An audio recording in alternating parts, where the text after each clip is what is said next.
Queridos, paz do Senhor Jesus. Que bom estar de volta a esta casa, bendizendo a Jesus e ter o privilégio de pregar a sua poderosa palavra a um povo que o ama. Abra, por favor, sua Bíblia comigo. Segunda carta de Pedro.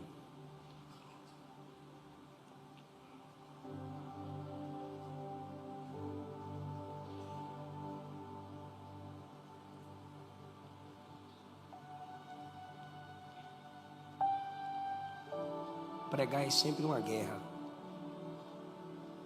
E hoje eu estou numa guerra tão travada sobre o que pregar. Não por falta de conteúdo, mas pela misericórdia de Deus. Muito texto na cabeça. E eu nem vi com texto marcado. Mas eu vou vencer essa guerra agora com vocês. Segundo de Pedro, capítulo 3. Durante a mensagem vocês vão entender o motivo da guerra. Quem prega sabe. A guerra de toda a pregação. Segundo de Pedro, capítulo 3. Pastor Senna.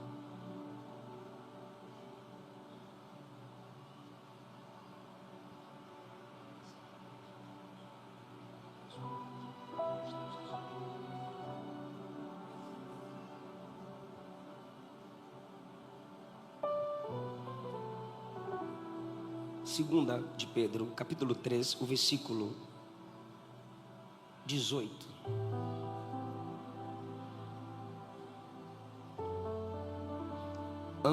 Diga antes. Crescei na graça e conhecimento de nosso Senhor e Salvador Jesus Cristo. Eu gostaria que toda a igreja lesse daqui para frente. Senhor Jesus Cristo. Agora vocês, a Ele.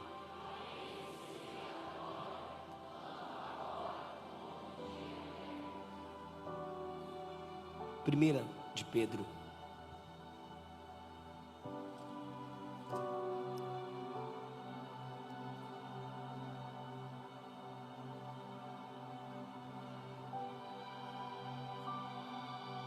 A partir do versículo, capítulo 5.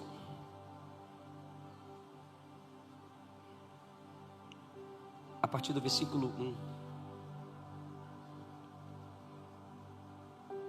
Capítulo 5, 1 de Pedro, a partir do versículo 1 diz assim: aos presbíteros que estão entre vós, admoesto eu que sou também presbítero com eles, e testemunha das aflições de Cristo, e participante da glória que se há de revelar.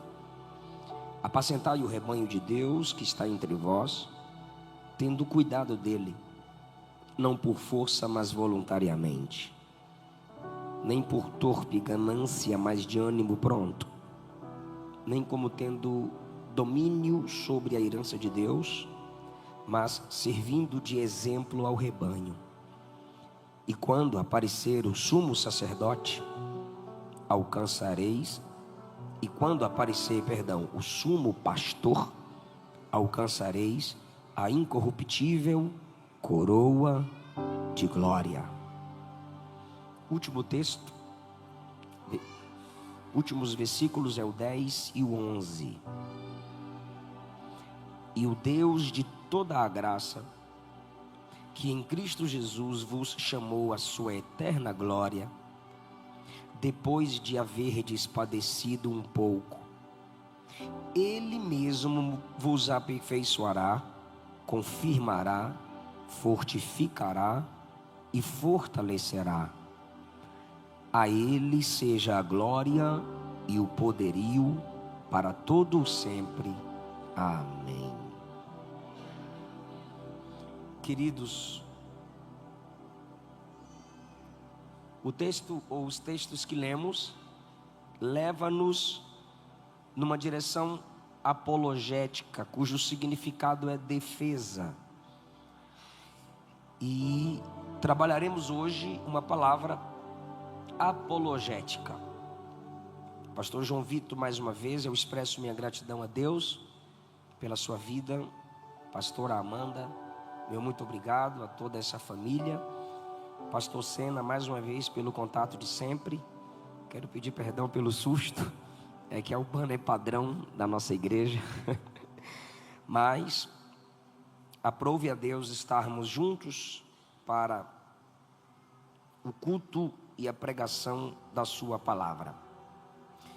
Esse texto, ou esses textos que nós lemos, como eu disse, estão ardendo em meu coração por um motivo. Eu sou co-pastor ali na igreja onde congrego. O nosso campo inteiro tem 5.000 membros, apesar de nossa sede ser pequena. Minha esposa e eu e os outros pastores da nossa igreja estamos vivenciando através de tristes testemunhos, pais que nos procuram. Eu também tenho vivenciado em minhas viagens, pregando em congressos de jovens e adolescentes, esses tristes testemunhos, e é sabido de todos que vivem em contato com as redes sociais sobre uma avalanche de comentários, Instagrams, páginas de pessoas se autodeclarando apologetas do catolicismo romano e dizendo que o protestantismo é falso, é do diabo, e que o catolicismo romano é a igreja verdadeira, que só nela há salvação, por ser ela a primeira igreja que Jesus fundou. Bem, Jesus não fundou nenhuma igreja. O texto de Mateus 16 é só ler sabendo o português. Eu edificarei a minha igreja, e as portas do inferno não prevalecerão contra ela.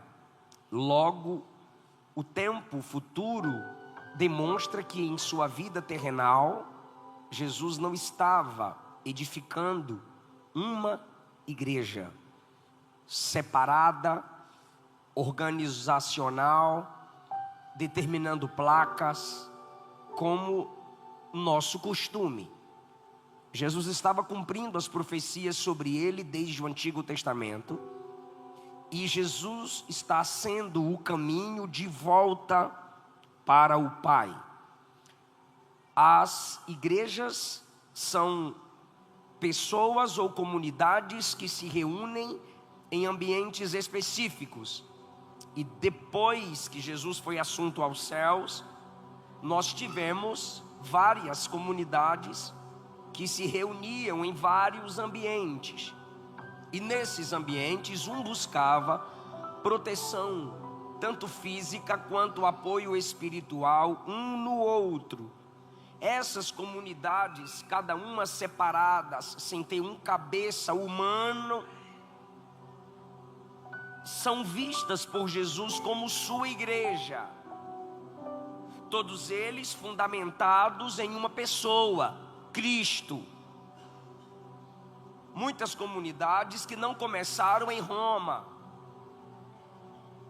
A primeira comunidade se reúne em Jerusalém, Atos 2. A segunda, a gente vai ali para Atos, capítulo 11. Chegamos em Antioquia, capítulo 13. Essa igreja já está mais influente que a igreja de Jerusalém, pois a igreja de Jerusalém está muito conectada à lei, ao sistema do Antigo Testamento. E Antioquia já tem profetas e mestres, e lá, pela primeira vez, fomos chamados cristãos. E a partir das viagens missionárias de Paulo, Barnabé e os outros apóstolos, mas Paulo foi o maior deles, igrejas foram sendo plantadas, ou seja, comunidades, pessoas que se reuniam primariamente em suas casas para cultuarem a Deus, sem um cabeça, chefe, líder de todos. Mas havia um império que dominava as nações, os irmãos sabem, Roma. quando esse império começa a cair, a desfalecer, a desvanecer, tem uma autoridade que se autodeclara, e essa autoridade é religiosa. Por quê? Porque Roma é a sede do império, Roma é a luz do mundo. Quando Jesus diz ser a luz do mundo, ele estava contrário ao sistema romano que dominava o mundo nessa época. Repito, a igreja é composta de várias comunidades sem um cabeça geral, humanamente falando. Só que Roma é a sede do mundo, é a senhora. Faça a conexão aí, do mundo, é a luz do mundo. Então, todas as nações se submetem a Roma através do império, mas o império está falindo. E nesse tempo, líderes religiosos, chegando no 2º século, já começam a desejar poder e se autodeclararem bispos universais. Agora, por que não pode ser o bispo da igreja em Antioquia? Como eu já disse, cresceu mais do que Jerusalém em sua influência. Lá tem profetas e mestres. Foi de lá que foi enviado o maior plantador de igrejas, o maior missionário, Paulo. Foi lá que pela primeira vez fomos chamados de cristãos. Então, o bispo de Antioquia diz: eu sou o cara, olha de qual igreja eu sou pastor. E Pedro já previa isso, está aqui no capítulo 5, que nós lemos na primeira carta. Mas o líder em Roma diz: espera aí, a igreja em Roma está na principal cidade do mundo. A igreja em Roma está na maior e mais potente cidade do mundo. Aqui todas as nações precisam vir. Se eu estou na sede do mundo, aqui deve ser a sede de todas as igrejas. E assim começa o que chamamos de papado. Quando os homens tentam arrogar para si títulos de Cristo e conseguiram. Alguém está me entendendo? Diga amém. Mas por que Roma? Não somente por ser a senhora do mundo, a luz do mundo, a cidade mais poderosa, a cidade mais influente, a cidade mais rica. Pedro morreu aqui. Ora, se Pedro morreu aqui, a sede de todas é aqui. E onde se fez o púlpito? A tribuna da catedral em Roma, em cima do túmulo de Pedro, pois segundo se crê, ali ele está sepultado, quando tradicionalmente, historicamente falando, há 3 endereços de seu sepultamento. Então se baseiam em fontes escusas. Se aqui ele foi sepultado, aqui deve ser nossa sede. Tá, peraí. Porque Pedro morreu aqui, aqui vai mandar em todas as igrejas do mundo? Então isso dá base para que toda a autoridade sobre toda a igreja de Jesus se submeta a Roma, porque em Roma Pedro morreu e foi sepultado. Por que não Jerusalém? Se lá Jesus viveu, morreu e ressuscitou ao 3º dia. Por que não Jerusalém?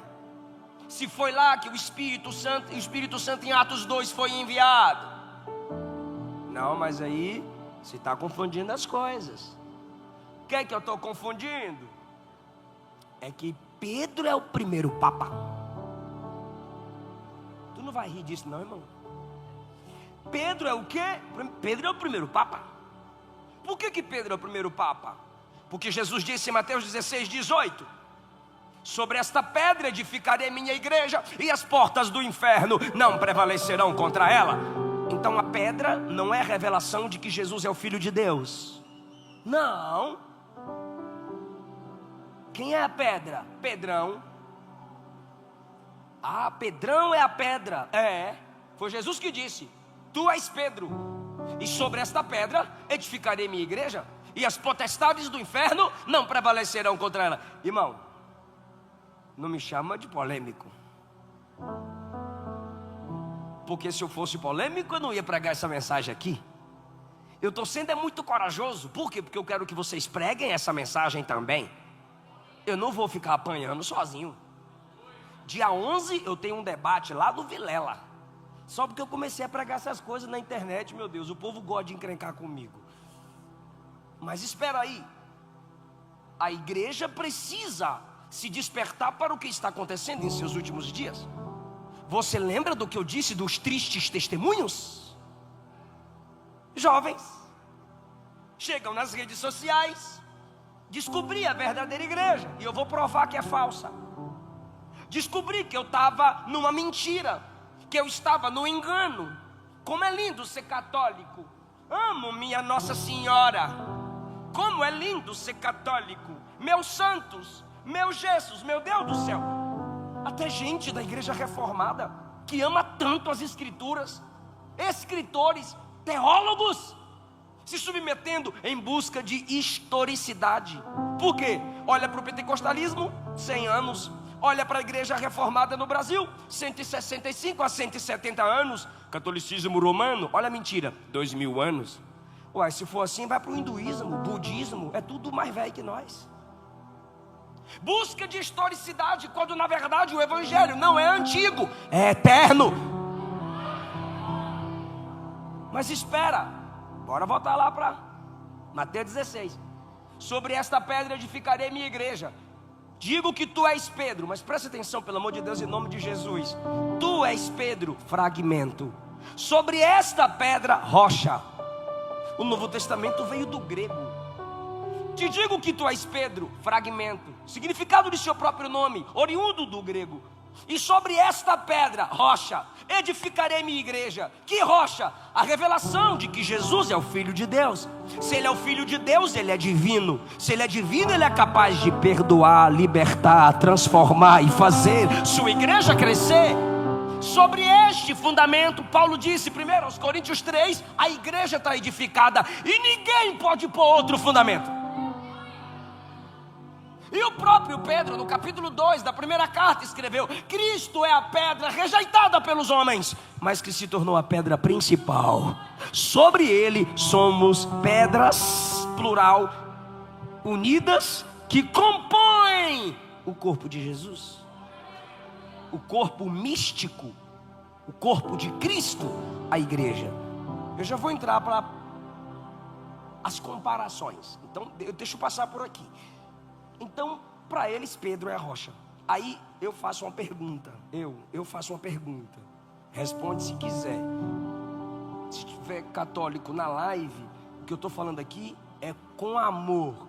Eu posso ironizar alguns momentos, porque tem muita bobagem que vocês falam, assim como tem muita bobagem que a gente fala. Então, se falou bobagem, pode rir sim. Mas calma, espera primeiro para depois xingar nós aí na live. Pedrão é a rocha? É. Mas qual Pedrão? O que começou a olhar para um lado e para o outro e começou a afundar em cima do vento lá, das águas, da tempestade? Não. Ah, tá bom.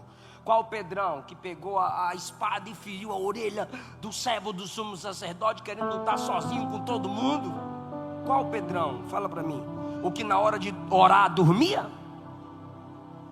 Qual Pedrão que por 3 vezes negou Jesus?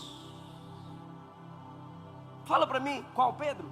Que quando Jesus diz, nesse mesmo texto de Mateus 16, que sobre a revelação de que Ele é o Filho de Deus, a igreja seria edificada e as portas do inferno não prevaleciam contra ela. E Jesus disse, não foi a carne nem o sangue que te revelou, ou seja, não foi seu pai, nem sua mãe, nem tradição que te revelou. Essa revelação veio do Espírito do meu Pai que está no céu. É esse Pedro? Sim, é esse Pedro guiado pela revelação do Espírito. Logo, não é o Pedro que no mesmo texto Jesus disse assim: o Filho do Homem vai ser preso, crucificado e morto, mas no 3º dia ressuscitará. Pedrão pegou na mão de Jesus, levou Jesus para o canto e disse assim: jamais tu vai morrer. Tu tem misericórdia de tu, tu não vai morrer não. Aí Jesus olhou para Pedrão e disse assim: para trás de mim, Satanás. É o Pedrão Satanás? Que a igreja está edificada? Não pode ser. Não, nenhum católico vai dizer isso. Então, quando falar de modo resumido, sim, Pedro é a pedra que a igreja está fundamentada. Por quê? Porque foi Jesus que disse: foi o Espírito do meu Pai que te revelou. Então a revelação de que a igreja está edificada sobre uma rocha veio do Espírito Santo. Ok. Aí vão dizer o quê? Ok. E a igreja concorda, está escrito sim ou não? A revelação de que a igreja seria edificada sobre uma rocha veio do Espírito Santo. Eu estou perguntando para a igreja local, sim ou não? Foi o Espírito do meu Pai que está no céu que revelou para tu. Então não é você que sabe disso, Pedro. Foi o Espírito do meu Pai que revelou. Amém, amém. Então tá bom. Se o Pedro cuja igreja está fundamentada é esse Pedro que falou pelo Espírito, eu vou fazer uma pergunta para essa igreja local e para quem está assistindo que crê na Bíblia. Vou perguntar, responde, não é retórica. A Bíblia é inspirada pelo Espírito Santo, sim ou não? É palavra de Deus, sim ou não? Legal. Pedro escreveu, sim ou não? Deixou documentos para nós, sim ou não? Vou perguntar, inspirado por quem? Então bora voltar para a resposta, para não falar que eu estou batendo em espantalho. Se o fundamento sobre o qual a igreja está fundamentada, isso aqui é mentira, tá, gente? Se o fundamento sobre o qual a igreja está fundamentada é Pedro, qual Pedro? Aí agora começa a acertar, mas mesmo assim ainda fica mais para o lado do erro. O Pedro que falava sob inspiração divina. Pronto. Então bora para a primeira carta de Pedro. Porque o que ele escreveu foi sob... Ficou horrível. Então bora para a primeira carta de Pedro. Porque o que ele escreveu foi sob... Ou seja, sob, debaixo da inspiração. Bora ver se de fato são as palavras inspiradas de Pedro que fundamenta essa igreja. Que tem gente aí orando com frei, crente orando com padre. Vai entrar no seu quarto, fecha a porta, vai orar. Tu não sabe orar não, irmã? Clamar a Jesus, sua intimidade individual com Deus. Gente se deixando levar. E já tem alguns, eu tenho certeza disso. Ai, desrespeito com a religião dos outros. Bora ver quem é que desrespeita quem. O que eu estou fazendo aqui hoje é uma doutrina chamada apologética, defesa da fé. Vocês leram comigo no primeiro texto da segunda carta, capítulo 3, versículo 18. Antes de quê? Antes do versículo 16, Paulo falou em todas as suas epístolas, e o que ele escreveu há pontos difíceis de entender. Todo mundo tem que reconhecer que tem coisa na Bíblia que é difícil de entender. E o que facilita a compreensão de um texto difícil? Achando os textos fáceis, trabalhando o mesmo texto, pois a Bíblia se autorresponde. E Pedro continua. Ele escreveu coisas difíceis de entender que os indoutos e inconstantes torcem igualmente as outras escrituras para a sua própria perdição. O que é o indouto? O que não estuda, o que não pesquisa, o que não sabe, o que não lê, o que não pergunta, o que não amadureceu na fé. E o que é um inconstante? Tu que desvia, volta, sai da Assembleia, vai para a Batista, sai da Batista, vai para a Universal, sai da Universal, vai para a Católica. Morrer, vai para o inferno. Por quê? Porque pegou a prática de muda, em vez de mudar de vida, em vez de mudar de atitude, em vez de amadurecer na palavra, buscar o poder do Espírito Santo. Não é o lugar que te faz, é você que faz o lugar cheio do Espírito Santo, fazendo a diferença. A abraçando a causa da igreja local, inconstantes. Aí Pedro diz: esses que não amadurecem na fé teológica, inconstantes, não tem raiz, não tem firmeza no evangelho, torcem as escrituras, distorcem os textos. Onde que Pedro vai ser fundamento de igreja, meu Deus do céu? Se dependêssemos de Pedro para estarmos fundamentados nele, a igreja já tinha negado Jesus, a igreja já tinha afundado. Não, pastor, a gente se fundamenta no que Pedro escreveu. Então bora ver quem é que está fundamentado em que Pedro escreveu. Eu desafio qualquer um que esteja me assistindo agora: sua igreja ou a nossa? Vamos ver quem está fundamentado no que Pedro escreveu, sua igreja ou a nossa. Então eu vou falar primeiro o que eles dizem, e depois eu digo o que Pedro disse. Combinado, irmãos? Fica bom assim pedagogicamente? Vamos ver o que eles dizem e disseram, e vamos ver o que Pedro diz. Jesus tem misericórdia de mim.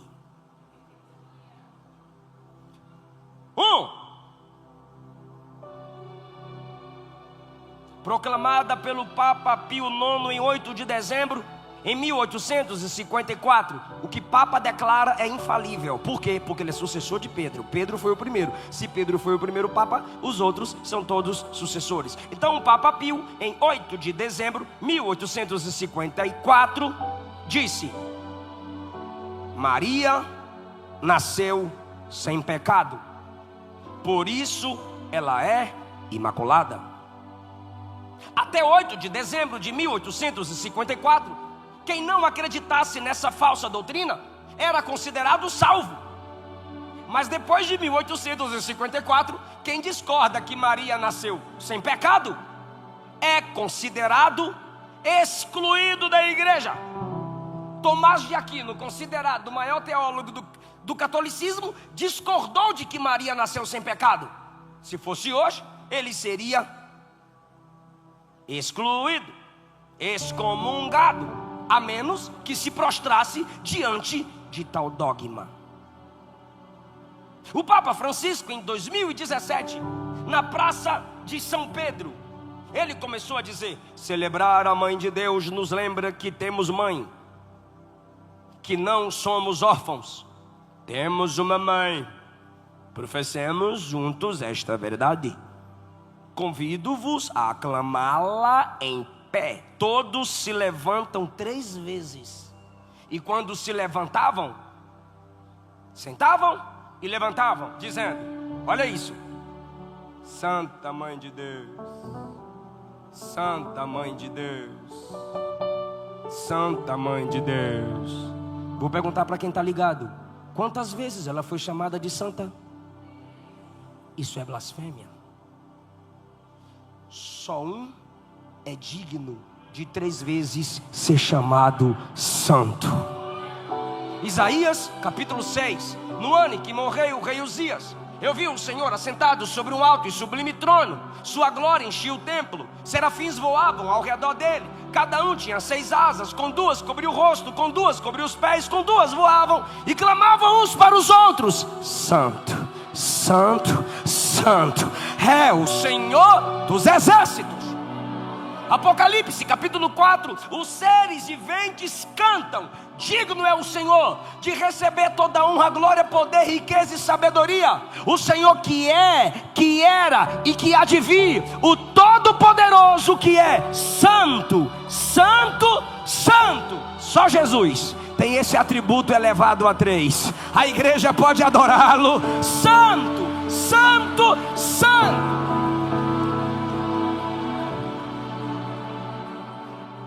Agora, se puder projetar para mim, Lucas capítulo 1, versículo 46.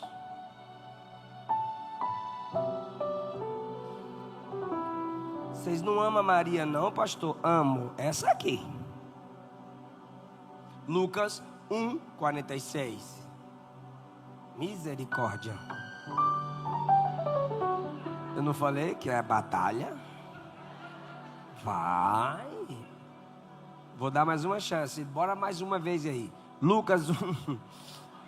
Lucas 1, 46. Não vai aí não? Vai aqui como a igreja começou. Disse Maria: A minha alma engrandece ao Senhor. O meu espírito se alegra em Deus, meu Salvador, porque atentou na humildade de sua serva. De agora em diante as gerações me chamarão bem-aventurada, feliz. Por que, Maria, vão te chamar de bem-aventurada? Porque o Senhor me fez grandes coisas. Ele é poderoso, santo é o seu nome. Aleluia! Essa é a Maria que a gente ama. Essa é a Maria que eu quero que a minha filha Esther imite. Essa aqui é top. Agora, Pedro, fala para nós, quem é o Imaculado? 1 Pedro, capítulo 1, versículo 19. Fostes comprados pelo precioso sangue de Cristo, como de um cordeiro imaculado, incontaminado. Era só se submeter ao que o pastor Pedro escreveu. Segundo lugar, a quem pertence a responsabilidade de anunciar as virtudes de Deus? É uma pergunta, e eu vou ler para vocês.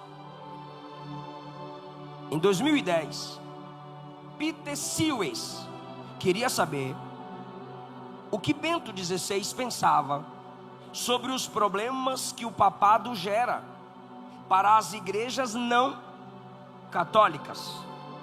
E ele respondeu: concordâncias sobre o ministério papal com as igrejas ortodoxas não está tão longe. Ortodoxia vem de doutrina correta. Então a concordância sobre o ministério papal, a aceitação de que existe esse ministério, na Bíblia não existe. Não está tão longe essa concordância. No entanto, mais e mais, olha isso, gente, os líderes religiosos estão percebendo que no mundo global, uma voz global é necessária para abordar a importância dos valores religiosos. Isso não é invencionice dele, são pressupostos de sua tradição, de sua própria igreja. A responsabilidade global está na voz de um homem, pois segundo eles, só o Papa e o magistério, através da Cúria Romana ou da voz do papado, só eles ou a Santa Igreja Romana tem a autoridade para interpretar e falar em nome de Deus. Vou soltar outra, e se eu esquecer até o final, alguém me lembra aí o nome do livro, que eu tenho que citar o livro histórico aqui para vocês. Outra coisa, dizem eles, qualquer pessoa que ao ler a Bíblia e tiver a interpretação do texto conforme a interpretação da igreja romana, essa pessoa tem a palavra de Deus. Bora falar de trás para frente?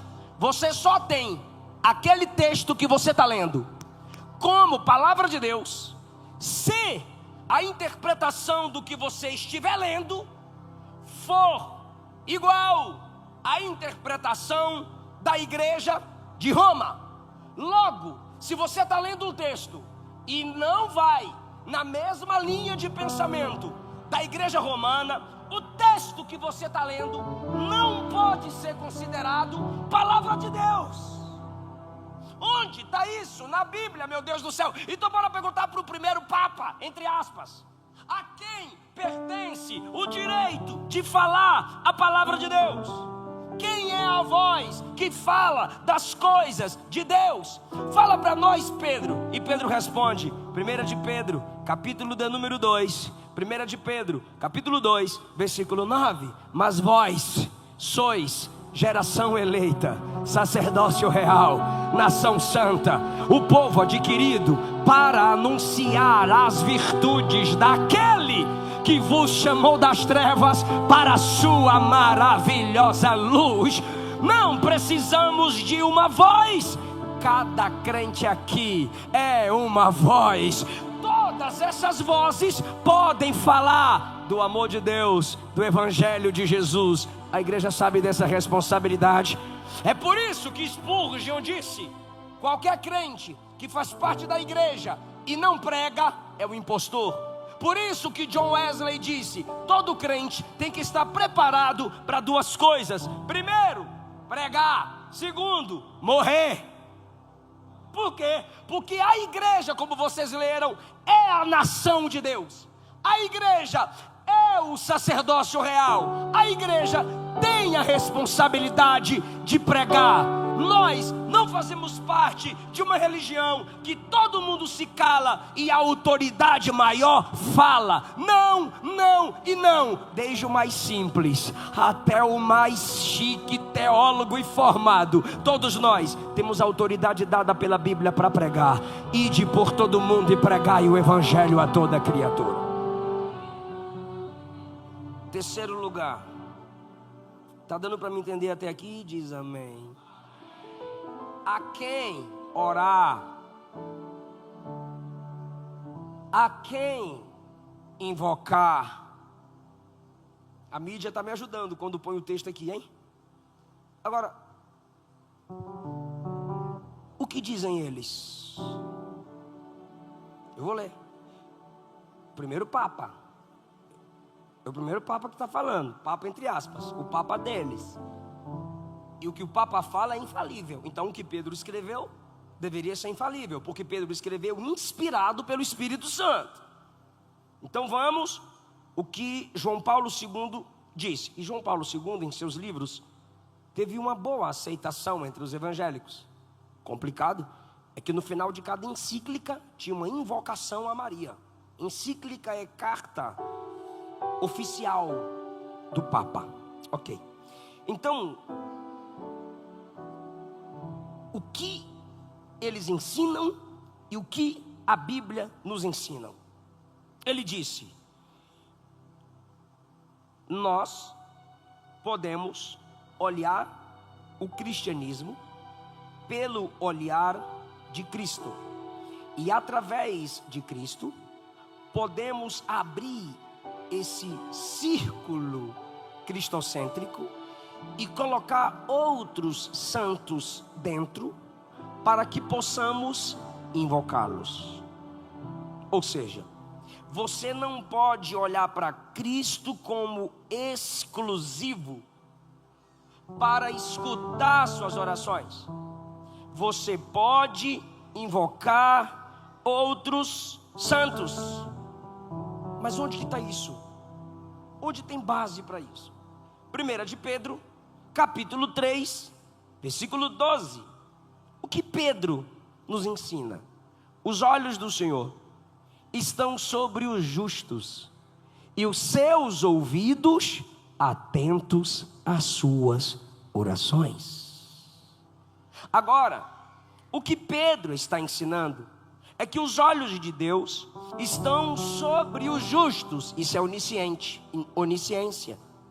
E os seus ouvidos atentos às nossas, plural, orações. Esse Deus que ouve tudo, sabe de tudo.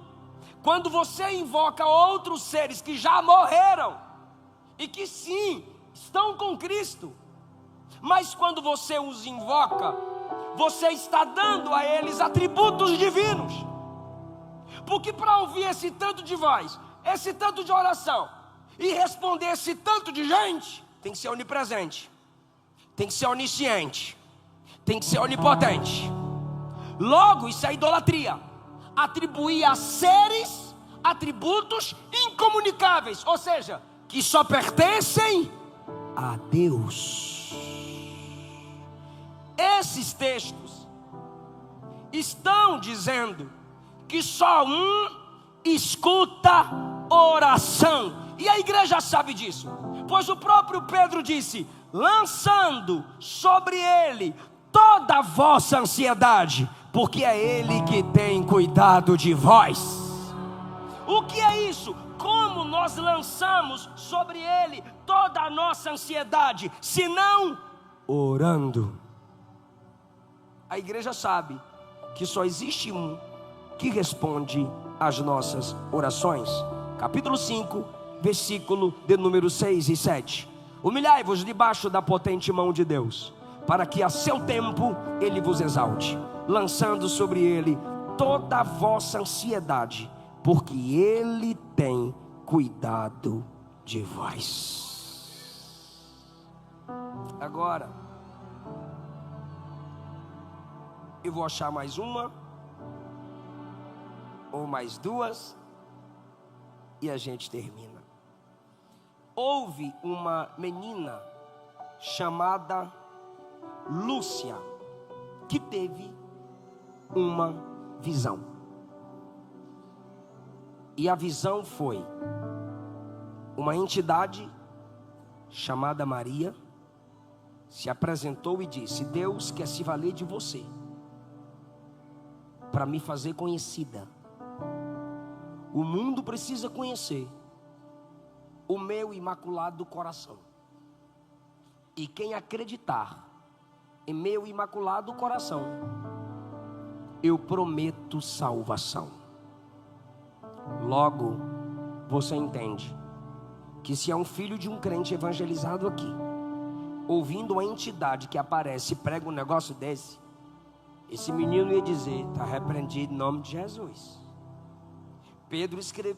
Paulo escreveu aos Gálatas no capítulo 1 dessa carta: se ele mesmo, Paulo, ou um anjo descesse do céu pregando outro evangelho, deveria ser considerado maldito, anátema.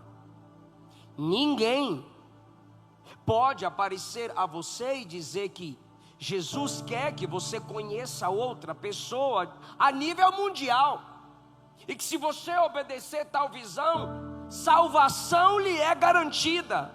Não, pois só existe um Salvador. Só Ele pode garantir salvação ao homem. João 14, Jesus não disse que Ele é um dos caminhos, Ele disse: eu sou o caminho, a verdade e a vida. Ninguém vem ao Pai senão por mim. João 10, Ele disse: eu sou a porta, quem passar por mim salvar-se-á. Atos 4, Pedro disse: não há outro nome dado entre os homens pelo qual devamos ser salvos, apenas pelo nome de Jesus. A gente precisa entender que nós já temos um Salvador, e essa glória Ele não divide com ninguém. Esses dias lançaram aí na internet uma música estilo worship, a Maria, ela no centro, e a música tem uma melodia massa. E eu lembro de um pedaço que é bem assim: não existe nada que não sei o que por ela. Aí todo mundo olha para a imagem, e olhando para a imagem, e tocando na imagem, e choram, e se quebrantam. Isso é culto, isso é idolatria. Há muitas palavras que eles inventam para disfarçar a idolatria. Latria, adoração suprema. Dulia, serviço, culto de segunda categoria. E hiperdulia, para Maria, não tem essa divisão na Bíblia, não tem essa divisão na história da igreja. E Pedro disse que com palavras fingidas, eu já ia acabar, mas eu lembrei dessa, que eu falei que eu ia lembrar de duas, para a gente sentar. Palavras fingidas, eles nos enganam. Pedro diz no capítulo 2, versículo 1, para deixarmos toda malícia, todo engano e fingimento. Palavras que disfarçam a verdadeira intenção. Agora, eu vou ler aqui Bernardo de Claraval resumiu como que o Papa era visto na Idade Média. Olha isso, gente. Olha o tanto de honra e glória. Quem és tu, ó sumo sacerdote, supremo pontífice? Tu és o príncipe dos bispos, o herdeiro dos apóstolos. Na primazia, tu és Abel. No governo, tu és Noé. No patriarcado, tu és Abraão. Nas ordens, tu és Melquisedeque. Na dignidade, tu és Arão. Na autoridade, isso falando para o Papa. Na autoridade, tu és Moisés. No julgamento, és Samuel. No poder, és Pedro. Na unção, és Cristo. Repreende isso, irmão. Fala, o sangue de Jesus tem poder. O que é isso se não idolatria? Mas eles dizem, não, nós falamos isso porque ele é o herdeiro de Pedro. Então, peraí, Eliseu, sucessor de Elias, continuou honrando os mesmos ensinos de Elias na escola dos profetas, confrontando os falsos profetas e os falsos ensinos. Josué, sucessor de Moisés, continuou pregando a mesma lei e a mesma palavra que Moisés pregava. Meu Deus do céu, os apóstolos, sucessores de Jesus, pregavam aquilo que Jesus pregava. A igreja é a verdadeira sucessora de Jesus. Por quê? Porque ela prega o que Pedro escreveu no capítulo 5, versículo 11 da primeira carta: a ele seja a glória, a ele seja a honra, a ele seja o poderio para sempre. Eu vou começar com o primeiro versículo que a gente leu, para eu entregar o microfone. Crescer na graça, crescer no conhecimento de nosso Senhor e Salvador Jesus Cristo. A ele seja dada a glória, assim agora como no dia da eternidade. Essa igreja adora o Deus verdadeiro. Essa igreja adora o Deus verdadeiro.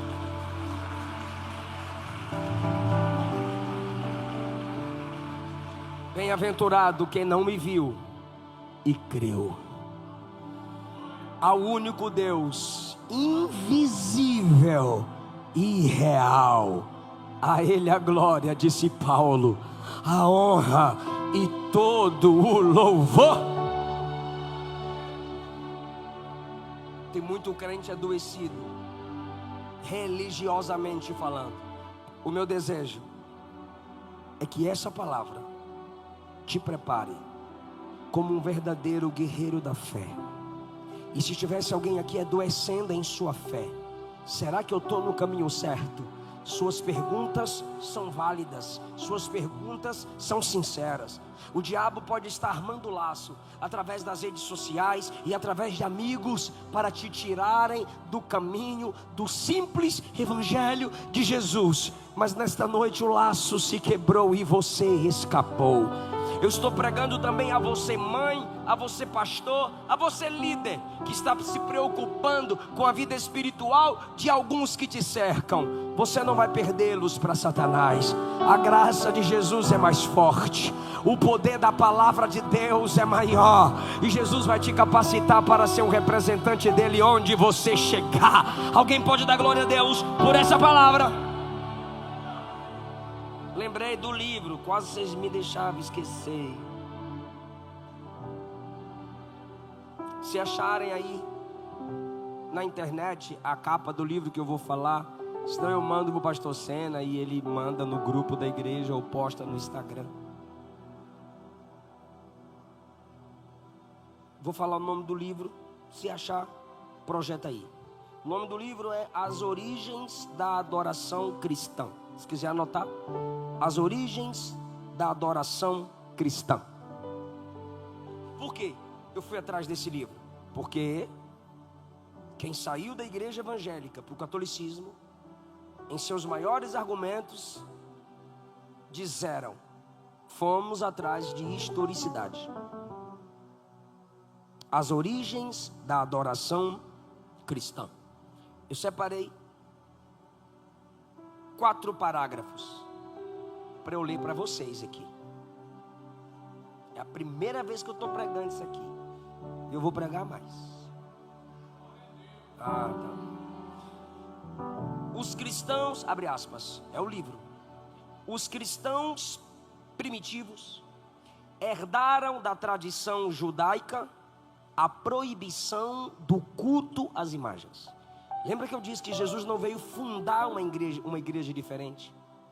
Porque a igreja é uma continuação do estilo de fé judaico. Eles sempre creram nesse Deus invisível. Deles, disse Paulo, herdamos as alianças, as doutrinas, o culto. Então o historiador está dizendo, os cristãos primitivos herdaram da tradição judaica da época a proibição do culto às imagens. Na cultura romana, faz uma comparação comigo. Na cultura romana, era simplesmente inimaginável reverenciar uma figura qualquer, sem que essa reverência fosse marcada pela confecção e pelo uso de imagens.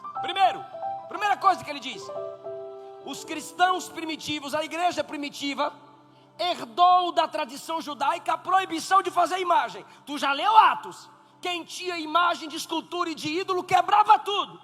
Por quê? Porque eu estou fazendo parte de um povo que é uma continuação da tradição judaica. E nessa tradição não existe imagem para culto, nem para oração, nem para reverência.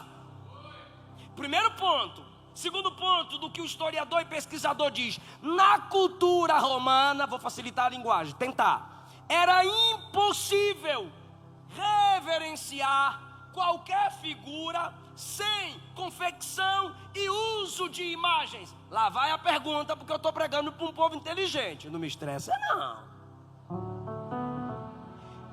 Se a igreja primitiva não herdou da tradição judaica o uso de imagens, pois na tradição judaica era proibido cultuar imagens,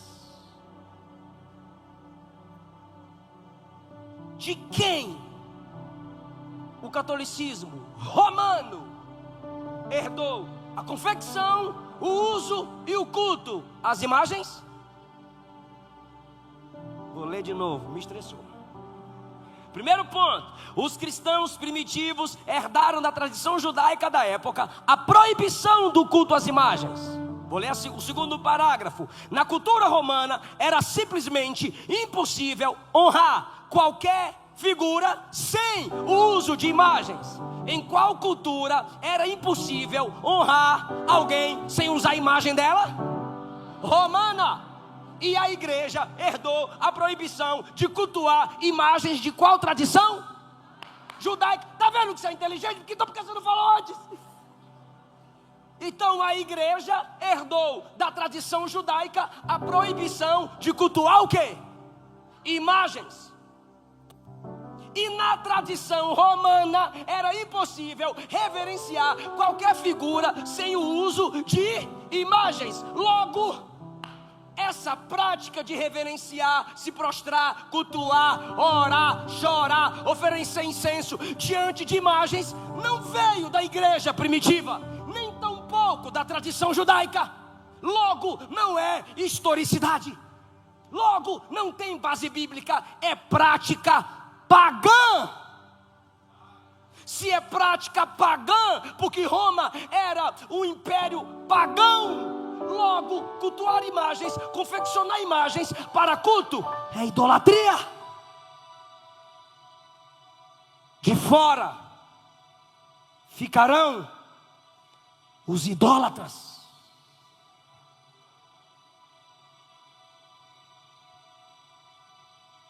Olha esse parágrafo. As origens do culto cristão.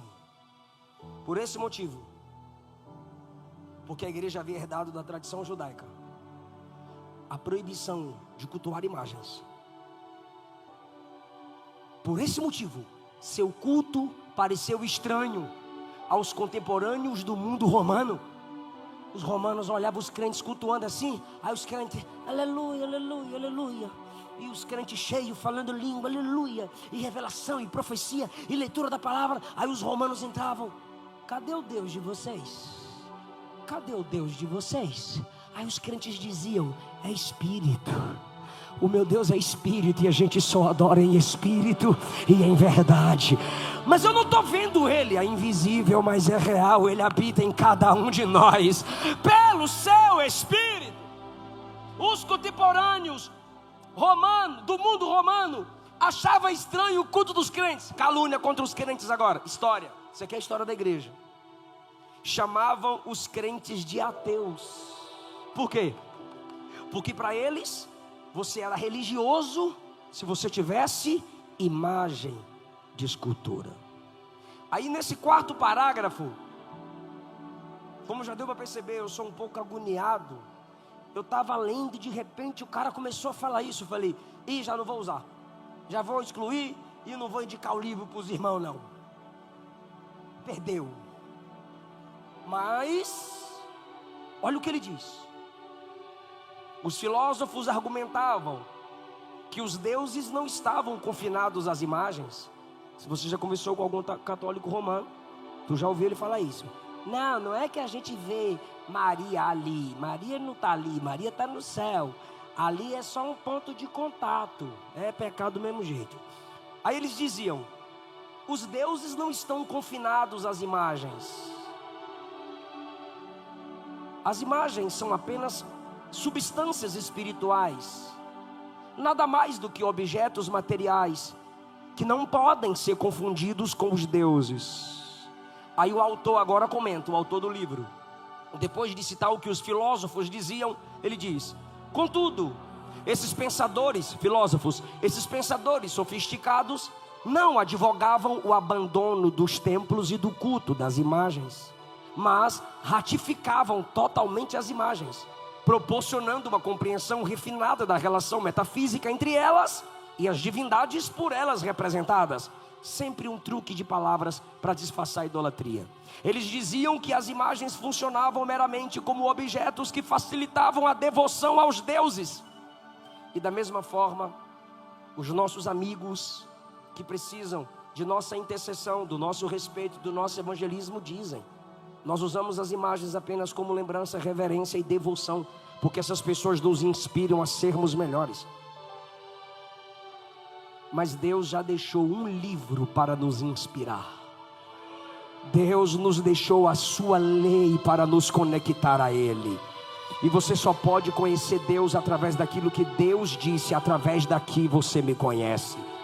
Irmão, imagem que Deus ordenou no Antigo Testamento foi para ornamento. Imagem que Deus não mandou fazer é idolatria. Deus nunca mandou ninguém se prostrar perante imagem nenhuma na Bíblia Sagrada. Nunca. E nenhuma imagem que Deus mandou fazer no Antigo Testamento era a representação de morto.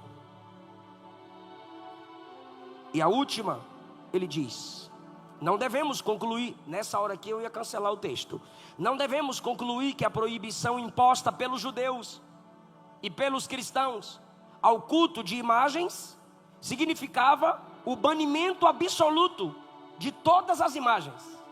Falei, rapaz, onde esse cara vai parar? Não devemos concluir que a proibição imposta pelos judeus e pelos cristãos ao culto às imagens significasse o banimento absoluto de todas as imagens. Eu disse, aqui eu já perdi a guerra, vou buscar outra fonte. Aí ele continua, todavia,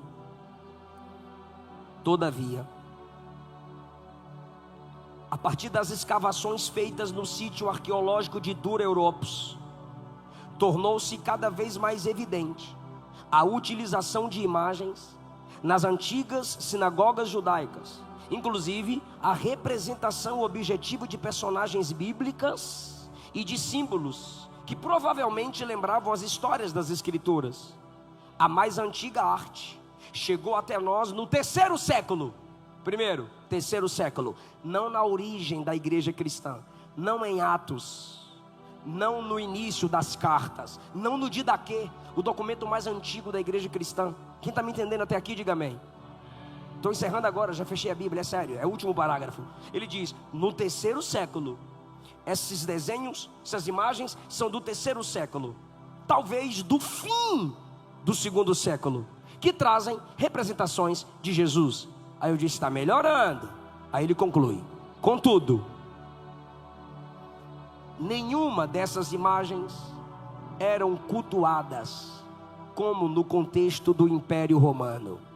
O cristianismo e o judaísmo sempre rejeitou o prestar, entregar veneração a imagens de escultura. Continuaram sendo acusados de ateístas por nunca fazerem imagens de seu Deus. Não, se você está pensando que ir para o catolicismo romano te dará raízes históricas, não te darão raízes históricas, apenas te levarão para o mundo do paganismo. Se você faz parte da igreja católica romana, você está numa igreja que se desviou das escrituras sagradas há muito tempo. E a respiração de Deus para essa igreja foi pré-reformadores e o grande reformador Lutero. E de lá para cá, Deus tem levantado seus pregadores, seus profetas, para lhes alertar: volta para o caminho de onde vocês se afastaram.